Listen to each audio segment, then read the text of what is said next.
నమస్తే అండి. ఈరోజు చెప్పబోయే కథ అమ్మ దొరికింది. రచన కేబి కృష్ణ గారు. మీరు కనుక మా ఛానల్ను మొదటిసారిగా చూస్తున్న వారైతే సబ్స్క్రైబ్ చేసుకోండి. కథ నచ్చితే లైక్ చేసి బెల్ ఐకాన్ ప్రెస్ చేయండి. నోటిఫికేషన్స్ అన్నీ మీకు అందుతుండడం వలన ఏ వీడియోను మిస్ కాకుండా వినవచ్చు. మీ అభిప్రాయాన్ని కామెంట్ రూపంలో షేర్ చేసుకోండి. ఇక కథలోకి వెళ్దామా? సాగర్, నిన్ను పెద్దసారి పిలుస్తున్నారు. చాలా సంతోషంగా ఉన్నారు. సారు ఎందుకో 10 మంది ఉండే గదిలో నేను దిగులుగా కూర్చుని ఉండగా మా అనాథాశ్రమంలో నా తోటి కుర్రాడు వచ్చి చెప్పాడు. అప్పటి వరకు నేను ఎవరికి పుట్టాను, ఎందుకు ఇలా అనాథాశ్రమానికి వచ్చాను అనుకుంటూ గతం గురించి ఆలోచిస్తున్నాను. ఆనందించదగ్గదైతే గతం తలుచుకొని మురిసిపోవాలి. వర్తమానంలో సంతోషంగా గడపాలి. భవిష్యత్తు కోసం కలలు కనాలి.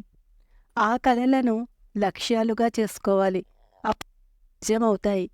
కానీ లక్ష్యాల కోసం కలలు కంటూ కూర్చుంటే నిజం కావన్న విషయాన్ని నేను రోజూ గుర్తు చేసుకుంటాను. అయితే గతం బాధాకరంగా ఉన్నప్పుడు అది మనిషిని కుదురుగా ఉండనీయదు. పెద్దసారు అంటే మా అనాథాశ్రమానికి పెద్ద.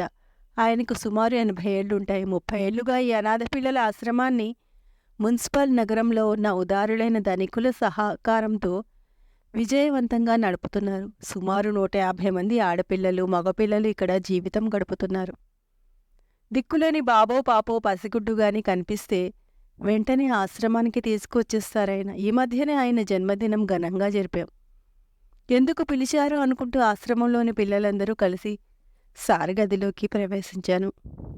ఆయన తన సీట్లోంచి లేచి నిలబడి చకచకా నడుచుకుంటూ నాకు ఎదురు వచ్చారు. నన్ను ఊపిరాడకుండా దగ్గరికి తీసుకున్నారు. పెద్దవారి ఆప్యాయత అనురాగాలు ఎరుగని నాకు ఈ ఆత్మీయ స్పర్శ ఉక్కిరిబిక్కిరి చేసేసింది. Sagar, you are great. మొన్న నువ్వు సాఫ్ట్వేర్ ఇంజనీర్ ఇంటర్వ్యూకి వెళ్ళావు కదా, నీకు ఎంతో మెరిట్ ఉంది కాబట్టి ఇంటర్వ్యూకి హాజరైన 100 మందిలో వాళ్ళు ఎంపిక చేసిన 10 మందిలో నిన్ను కూడా ఉద్యోగంలోకి తీసుకున్నారు. మన అనాథాశ్రమం నుండి వెళ్ళిన ఏకైక స్టూడెంట్వి నువ్వే. వాళ్ళు ఇప్పుడే నాకు ఫోన్ చేసి చెప్పారు. ఆ ఆనందాతిరేకంలో ఒక్క క్షణం నాకు మాటలు రాలేదు. కన్నా, నీ జీతం ఎంతో తెలుసా? నెలకి 50,000. ప్రతి సంవత్సరం నువ్వు చేసే పనిలో నైపుణ్యాన్ని బట్టి జీతం పెంచుతారని చెప్పారు. వజ్రాన్ని రోడ్డు మీద పారేసినా సరే దాని విలువ మారదు. అలాగా నిన్ను ఈ ఆశ్రమానికి తెచ్చినందుకు నాకు ఎంతో తృప్తినిచ్చావురా. నిన్ను చదివిస్తున్న వారి ఇంటికి వెళ్ళి కృతజ్ఞతలు చెప్పిరా సాగర్ అంటూ సారు నన్ను మరింత దగ్గరకు తీసుకుంటూ అప్పుడప్పుడు నా బుగ్గలపై ముద్దులు కురిపిస్తున్నారు. నన్ను కన్నతండ్రి ముద్దులాడుతున్నట్లుగా. అది ఒక ఆత్మీయ అనురాగ అనుభూతి. ఇది అనుభవించిన వారికే తెలుస్తుంది. నేను సారు ఉన్న గదిలోకి చాలామంది వచ్చేశారు. నిరంతరాయంగా నన్ను సారుని చూస్తూ చప్పట్లు కొడుతున్నారు. అభినందనపూర్వకంగా నవ్వులతో సంతోషంతో డాన్సులు చేస్తున్నారు. మా ఆశ్రమంలోని మిత్రులంతా, సార్ చెవిలో నేను 2 మాటలు మాట్లాడుతాను సార్ అన్నాడు. అలాగే, ఒరేయ్, మన సాగర్ గొప్ప ఇంజనీర్ అయ్యాడురా, మీతో 2 మాటలు మాట్లాడతాడుట, వినండి నిశ్శబ్దంగా అన్నారు. అందరూ సైలెంట్ అయిపోయారు. ఇన్ని సంవత్సరాలుగా నాతో పాటు ఉంటూ నా బాధలు వింటూ నన్ను సంతోషపెట్టిన అన్నలు, తమ్ముళ్ళు, అక్కలు, చెల్లెళ్ళు, నీకు అందరికీ కోటి దండాలు. సార్ దయతో మనం అందరం ఏ లేటు లేకుండా జీవిస్తున్నాం. అలాగే సార్ చెప్పబట్టి నగరంలో ఒక ధనవంతుల దంపతులు ఉదారంతో నన్ను ఇంజనీరింగ్ చదివించారు. దిక్కు లేకుండా నేను రోడ్ల మీద రికామేగా తిరుగుతుంటే దేవుడు ప్రత్యక్షమైనట్లుగా వచ్చి సార్ నన్ను ఇక్కడికి తీసుకొచ్చి జ్ఞానం ప్రసాదించారు. మరలా వారే నాకు ఇంజనీరింగ్ చదివే భాగ్యం కలగజేశారు. అందుకని నేను కష్టపడి ఒక పక్కన ఆశ్రమంలో మన సోదర సోదరీమణులకు సేవ చేసుకుంటూనే మన ఆశ్రమానికి పెద్ద పేరు, కీర్తి ప్రతిష్టలు తీసుకురావాలని పగలు రాత్రి కష్టపడి చదువుకున్నాను. 95% మార్కులతో ఇంజనీరింగ్లో పాస్ అయి ఈ రోజున ఒక అంతర్జాతీయ కంపెనీలో 50,000 రూపాయల జీతంతో సాఫ్ట్వేర్ ఇంజనీర్గా నియమించబడ్డాను. ఇంతవరకు మనల్ని అవమానకరంగా, నీచంగా చూసిన సమాజంలో మనుషులు ఈ రోజున నేను ఇంజనీర్నయ్యానని ఎంతో గొప్పగా చూసి తమలో కలుపుకోవాలని ఆరాటంతో ఉంటారు. కానీ నేను అలా వాళ్లతో కలిసిపోయి మిమ్మల్ని వదిలేయను. నా జీతంలో అధిక భాగం మన ఆశ్రమానికి ఇచ్చి మీలో కొంతమందిని నాలాగే ఇంజనీర్లను చేయడానికి కృషి చేస్తాను అంటుండగానే ఆ గది దద్దరిల్లిపోయేటట్లుగా కరతాళ ధ్వనులు చేశారు అక్కడున్న వాళ్ళంతా. నన్ను ఇంతటి వాడిని చేసిన ఆ మహనీయులను వారి అనుమతితోనే అమ్మా నాన్న అని పిలిపించుకుంటాను. వారికి కృతజ్ఞతలు చెప్పుకోవాలి. అంతకంటే ముందు మీ అందరి సమక్షంలో మనకి దేవుడైన సారుగారికి ఇవే నా పాదాభివందనాలు అంటూ సారుగారి కాళ్ల మీద వ్రాలాను. నన్ను ఆశ్రమంలోని వారంతా వారి భుజాల మీద ఎత్తుకొని ఆశ్రమం బయటికి తీసుకొస్తున్నారు. అదే సమయంలో ఆశ్రమం ముందు కారులో నుండి అమ్మా నాన్న అంటే ఆ మహనీయ దంపతులు దిగుతున్నారు. అదిగో సాగర్, మీ అమ్మా నాన్న వాళ్లే నీకోసం వచ్చేశారు అనేసి నన్ను దింపేశారు. కారులోంచి దిగిన ఆ శ్రీమంతుల దంపతులకు ఎదురు వెళ్ళి వారి పాదాల వద్ద సాష్టాంగ ప్రణామం చేశాను. మా ఆశ్రమవాసులందరూ వారి మీద పూలవర్షం కురిపించారు. వెంటనే మా అమ్మ, అరే సాగరు, నువ్వు ఇప్పుడు 50,000 రూపాయలు జీతగాడివిరా పిచ్చోడా. సాఫ్ట్వేర్ ఇంజనీర్ అయ్యావు, కష్టపడి చదువుకున్నావు. ఈ రోజుల్లో శ్రీమంతుల బిడ్డల డబ్బుతో చదువులు కొనుక్కుంటున్నారు, కానీ నువ్వు బుద్ధిగా చదువుకున్నావు. నీ విషయం మా పిల్లలకు అమెరికా ఫోన్ చేసి చెప్పాం.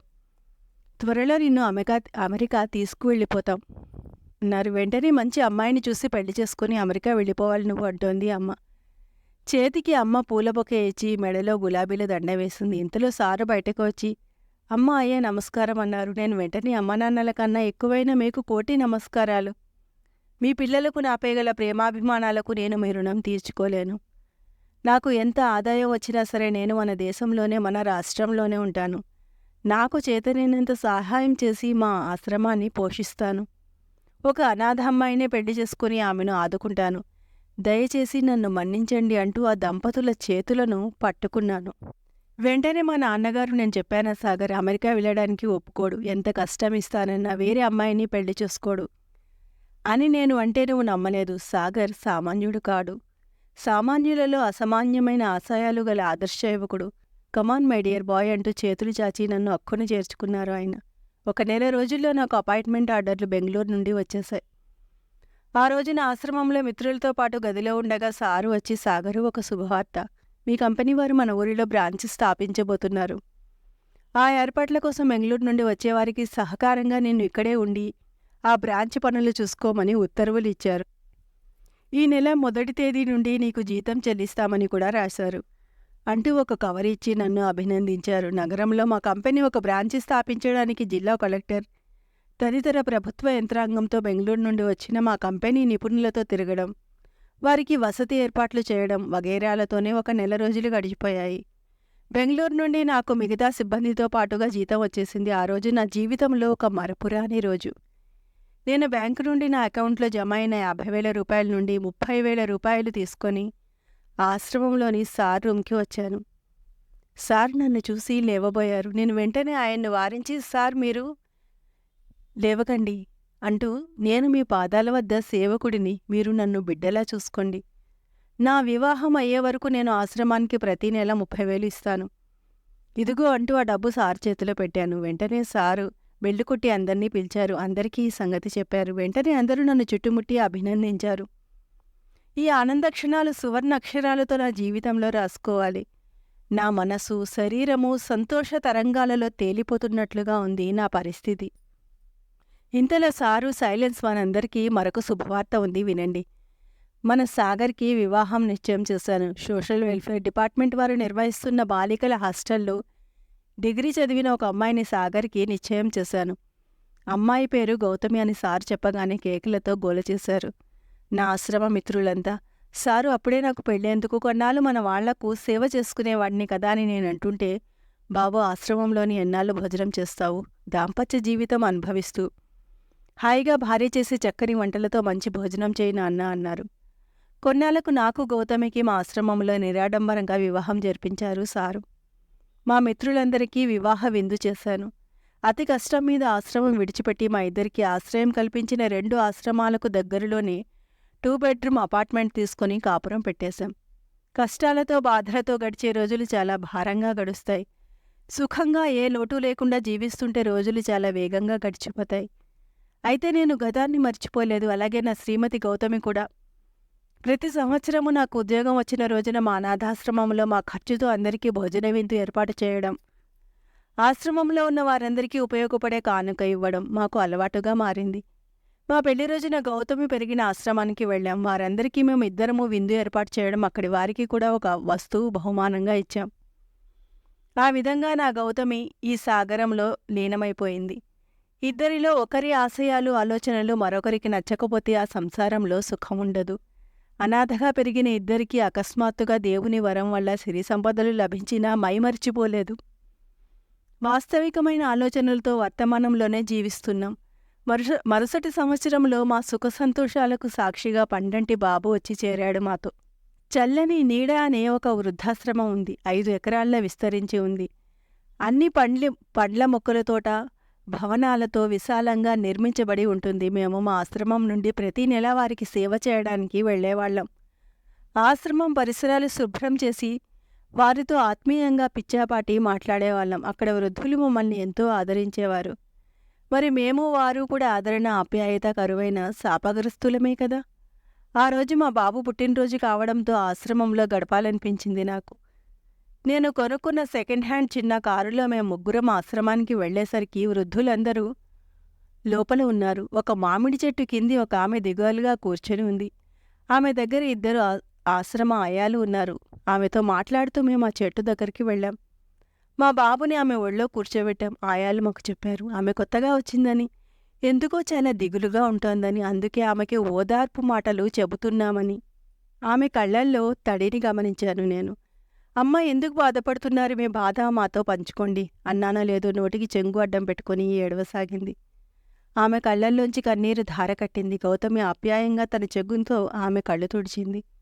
ఆమె భర్త మరణించాడు. ఉన్న 4 కొడుకులు వేరే వేరే ఊళ్ళల్లో స్థిరపడ్డారు. సంవత్సరానికి ఒకరి ఇంట్లో ఉండమన్నారు. అందుకు ఆమె అంగీకరించలేదు. దాంతో వాళ్ళంతా కూడబలుక్కుని ఆమెను ఈ ఆశ్రమంలో చేర్చి వెళ్ళిపోయారు. అంతటితో చేతులు దులిపేసుకున్నారు. ఆయన పెన్షన్ తనకు వస్తోందని, తినడానికి ఏ లోటు లేదని చెప్పింది ఆమె. కొడుకులు, కోడళ్ళు, మనవలు, మనవరాళ్లతో ఆప్యాయతానురాగాలతో, మమతానుబంధాలతో పిల్లలను ముద్దాడుతూ జీవించాలని, తనకు ఉందని, తనకు ప్రేమ కావాలని, అనునయం కావాలని బాధపడింది. అన్నీ ఉన్నాయి గాని మనిషికి జీవితంలో కావలసిన ఆ ప్రేమ ఒక్కటే లేదని ఆమె దుఃఖించసాగింది. అనుక్షణం తనను ఎంతో ఆప్యాయంగా చూసుకునే భర్త పోయాక తన జీవితం అంధకార బంధురమైపోయిందని శోకదేవతల ఆమె చెబుతుంటే వారి హృదయం బరువెక్కిపోయింది. ముచ్చటైన వృద్ధ భార్యాభర్తల జంటలో ఒకరిని విడదీస్తే మిగిలిపోయిన వారి పరిస్థితి ఎంత దయనీయంగా ఉంటుందో ఆమెను చూస్తుంటే తెలుస్తోంది. గౌతమి వెంటనే నా చెవిలో, ఈ అమ్మను మనం తీసుకెళ్ళిపోదామండి, మన పాపకు బామ్మలేదుగా అంది. వెంటనే నేను గౌతమిని ఆప్యాయంగా దగ్గరికి తీసుకొని, నీకు ఇంతటి ఉన్నతమైన విశాలమైన హృదయం ఉంది కాబట్టే నా భార్యవయ్యావు. అలాగే నాకు అమ్మ దొరికినట్లు నీకు అత్తగారు దొరికింది చూసావా అన్నాను గౌతమితో. వెంటనే నేను మా బాబుని ఆమె ఒడిలో ఉంచేసి, అమ్మ ఇదిగో నీ మనవడు, నేను మీ 5వ కొడుకునమ్మ, ఇదిగో నీ కోడలు, మన ఇంటికి వెళ్దాం రా. నాకు నీ కోడలికి తల్లి తండ్రి లేరు. మీ మనవడికి అమ్మ నాన్న ఉన్నారు గాని గారం చేసే బామ్మలేదు. నాకు నువ్వే అమ్మవి. నువ్వు మా ఇంటికి వెంటనే రావాలమ్మా అని నేను అంటుంటే ఆమె కొంచెం సేపు ఆలోచించి లేచి నిలబడింది. బాబు, ప్రతి నెల నా పెన్షన్లో సగం డబ్బు ఈ ఆశ్రమానికి ఇస్తానని చెప్పాను. మిగతాది నా ఖర్చుల కోసం బ్యాంక్ అకౌంట్లోనే ఉంచేస్తాను. అవసరమైనప్పుడు తీసుకొని ఖర్చు పెట్టుకుంటాను. తర్వాత మీ ఇంటికి వచ్చాక నెలకు ఒకరోజు ఇక్కడికి వచ్చి వీళ్ళందరితో కాలక్షేపం చేస్తాను. వీటికి మీరిద్దరూ ఒప్పుకోవాలి. అలా అయితే నేను మీ కూడా వస్తాను. నా ఈ ముద్దుల మనవడికి నేను ఏమి ఇచ్చినా మీరు కాదనకూడదు, తెలిసిందా అంది. నాకు గౌతమికి దొరికిన ఈ కొత్త అమ్మ చంకలో మా అబ్బాయిని చూస్తుంటే ఏదో అనుకోని పెన్నిధి మాకు దొరికిందా అన్నట్లుగా ఆనందానుభూతి కలిగింది. వృద్ధాశ్రమంలోని వారికి విషయమంతా చెప్పి అక్కడ వారికి అవసరమైన పత్రాలు రాసి ఇచ్చి తిరుగు ప్రయాణంలో బయలుదేరాం. నేను డ్రైవింగ్ చేస్తుంటే వెనుక సీట్లో ముఖం నిండా సంతోషం నింపుకున్న గౌతమి, మా బాబును ముద్దాడుతున్న మా అమ్మ, ఎంతటి అవధుల్లేని ఆనందం ఇది. నా మనసు తట్టుకోలేనంతగా ఆనందంగా ఉంది. నేను మొదలైన నా జీవితం గౌతమి రాకతో మేమిద్దరమయ్యాం. మా ముద్దుల బాబు రాకతో ముగ్గురమయ్యాం. ఇప్పుడు మాకు కొత్తగా దొరికిన అమ్మతో ఒక కుటుంబంగా 4గురమయ్యాం. అబ్బా, ఎంత హాయిగా ఉంది. ఇదేనేమో 4 కలిస్తే కలిగే సంతోషం. మా బాబు మా అమ్మ ఒడిలోంచి తన తల్లి ఒడిలోకి దూకుతున్నాడు. వాడికి తల్లిపాలు కావాలి. గౌతమి వెంటనే అమ్మతో, చూడండి అత్తయ్య, వీడు పాలు మానేయమంటే మానేయడం లేదు. నాకు ఒకటే నీరసంగా ఉంటోంది. పైగా పళ్ళు కూడా వచ్చాయి కదా, కొరుకుతున్నాడత్తయ్య అంటూ తన కొడుకు మీద అప్పుడే ఫిర్యాదు చేసేస్తోంది. పోనీలే అమ్మ, ఎన్నాళ్ళు తాగుతాడులే. అయినా ఇంటికి వెళ్ళాక కుంకుడికాయ రసం చిట్కా ఉపయోగించావనుకో, నోట్లో పెట్టుకోగానే చేదుగా అనిపించి వాడే పాలు తాగడం మానేస్తాడు. నేను అలాగే చేశాను మా అబ్బాయిలకు అంటోంది అమ్మ. ఇలాంటి మాటలు జీవితం నేర్పిన పాఠాలు, అనుభవాల సుగంధ సారం. అమ్మ దగ్గర మేమిద్దరం ఇంకా ఎన్ని నేర్చుకోవాలో. 2వ బెడ్రూమ్ ఖాళీ చేసి అమ్మ కోసం అన్నీ కొనాలి. ఆమెకు ఏ లోటు లేకుండా చూడాలి అని ఆలోచిస్తుండగా మా అపార్ట్మెంట్ వచ్చేసింది. చంటాన్ని నాకు ఇవ్వు తల్లి, వాడిని చక్కలో పెట్టుకుని కారు దిగలేవు అంటూ బాబుని గౌతమి చంకలోంచి తీసుకుంటోంది మా కొత్త అమ్మ. ఇంకా గౌతమికి ఏం పర్వాలేదు, మా అమ్మ చూసుకుంటుంది అని అనిపించింది నాకు. అవును, అమ్మ ఉంటే నిశ్చింతే కదా. ఇంతేనండి కథ. కథ నచ్చితే లైక్ చేసి సబ్స్క్రైబ్ చేసుకోండి. ఇటువంటి మరిన్ని మంచి మంచి కథలను వినండి.